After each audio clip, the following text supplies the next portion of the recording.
안녕하세요. 백승희 집사입니다.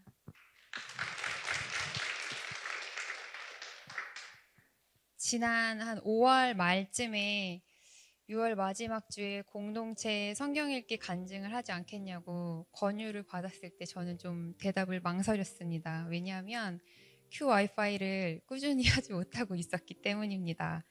하지만 마음 한켠에 꾸준히 읽고 싶다, 말씀을 가까이 하고 싶다, 그런 소망함이 있었고, 또 이 간증의 기회가 저한테 계기가 되어서 6월 한 달 동안 말씀을 읽게 할 좋은 동기가 될 수 있을 거라고 생각을 해서 간증을 하기로 했습니다. 친정엄마한테 엄마 나 6월에 공동체 성경 읽기 간증하기로 했어 이랬더니 엄마가 걱정하시면서 너 떡볶이도 하고 그것도 하고 그러면 사람들이 너 믿음 좋은 줄 알면 어떡하니 하시더라고요.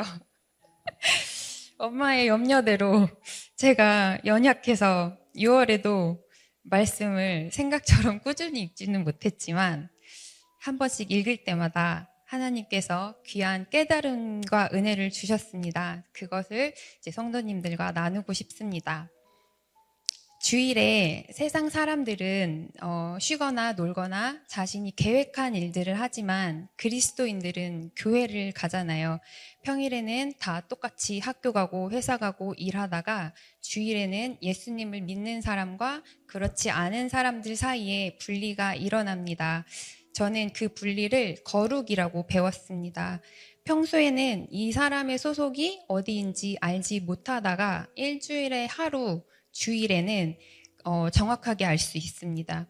우리는 예수님을 믿기 때문에 교회에 가고 교회에 감으로써 예수님을 믿는다는 것을 증명합니다. 성경을 읽는 일은 매일의 삶에서 거룩을 경험하는 일이 됩니다. 하나님의 자녀임을 증명하는 일이 되는 거예요. 아침에 일어나서 성경을 읽고 묵상을 하면 그 하루 동안 저는 하나님께 속한 사람으로 살아낼 힘을 얻게 됩니다. 아이들한테 이렇게 설명을 하기도 했어요. 어떤 주문을 외우면 보호막이 생기잖아. 성경을 읽으면 훨씬 더 대단한 일이 일어나는 거야. 성경을 읽음으로써 제 생각이 다른 길로 빠지지 않도록 보호받을 수 있고 경건의 능력을 경험할 수 있습니다. 우리는 하나님의 자녀이기 때문에 아버지의 말씀을 읽고 또 아버지의 말씀을 읽음으로써 하나님의 자녀임을 증명할 수 있게 됩니다.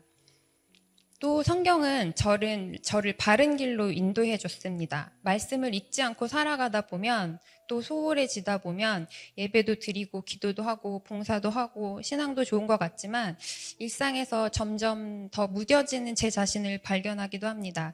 하나님이 기뻐하시는 일과 그렇지 않은 일 사이에서 분별하는 게 어려워지고 양심의 날도 무뎌집니다. 이 정도는 괜찮지, 다들 이러고 살지, 이런 제 자신만의 기준이 중심이 되어서 하나님이 기뻐하시는 결정과 태도와 중심을 찾을 수 없게 됩니다. 하나님의 말씀은 좌우의 날선 예리한 검으로 제 양심의 날을 예리하게 해주고 모든 판단의 기준이 되어줍니다. 제가 3만 원이 필요한데 길에서 딱 3만 원이 든 지갑을 주순 거예요. 그래서 하나님이 나한테 필요한 돈을 딱 주셨다. 이렇게 할 수는 없잖아요. 제가 올바른 판단을 하고 그리스도인으로서의 품위를 지킬 수 있도록 깨어있게 해줍니다. 이것은 성경만이 할 수 있는 일입니다. 성경이 아닌 그 어떤 다른 책도 저에게 이런 찔림과 예민함을 주지 못합니다. 이렇게 말씀을 통해서 깨닫고 은혜 받은 것을 목장 식구들과 또 오이코스들과 나눌 때 저는 더 큰 파급 효과를 경험하게 되었습니다. 저는 제 친정 동생과 자주 통화를 하는데요. 저희 목장에서 같이 말씀 읽고 나누고 기도하고 응답받고 이렇게 했던 것들을 제가 막 거의 일방적으로 막 얘기를 했습니다. 뭐 정말 놀랍지 않아? 이렇게 일하셨다니까 하나님께서 진짜 대단하시지? 막 이렇게 얘기를 하곤 했는데 얘기를 안 하는 게 더 어려울 정도로 하나님 정말 놀라우시다라고 이렇게 얘기를 했는데 제 동생이 그때는 약간 이제 신앙의 침체기여서 언니 그랬구나 정말 대단하다 이렇게만 반응하더라고요.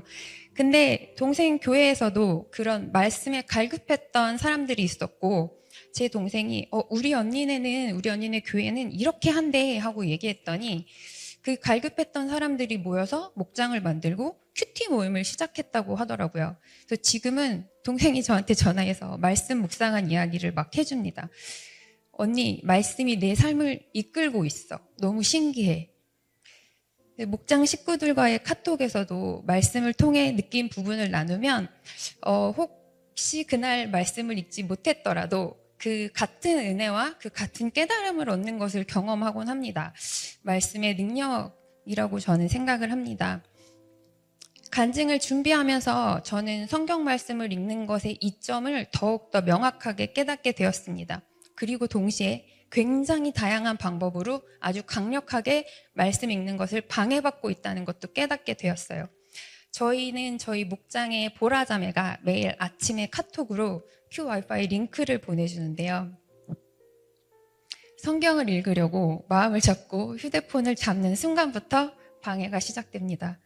카톡을 딱 열면 답장을 보내야 하는 읽지 않은 메시지들이 가득하고 겨우 그 말씀 링크를 클릭을 하면 제 핸드폰의 문제인지는 모르겠는데 딱 한 장만 재생이 되고 그 다음에 제 알고리즘을 타고 제가 혹할 만한 다른 영상으로 넘어가는 거예요. 그래서 저는 말씀을 읽으려고 앉았는데 그리고 핸드폰을 열었는데 정신을 차려보면 유튜브만 잔뜩 본 사람이 되어 있어요. 그 싸움이 정말 저에게는 굉장히 치열하게 느껴졌어요. 앉아서 성경 3-4장 읽으려는 그 싸움이 10분, 20분 정도만 투자하면 일단은 읽었다 할 수 있는 그 싸움이 저는 너무너무 힘들더라고요. 그래서 저는 연약해서 유혹에 넘어가고 질 때가 많습니다. 그럼에도 불구하고 매일 말씀을 붙잡기 위해 애쓰는 것은 하나님께서 말씀을 통해 그리고 경건의 훈련을 통해 나눔을 통해 더 세밀하고 놀랍게 일하시는 것을 경험하기 때문입니다.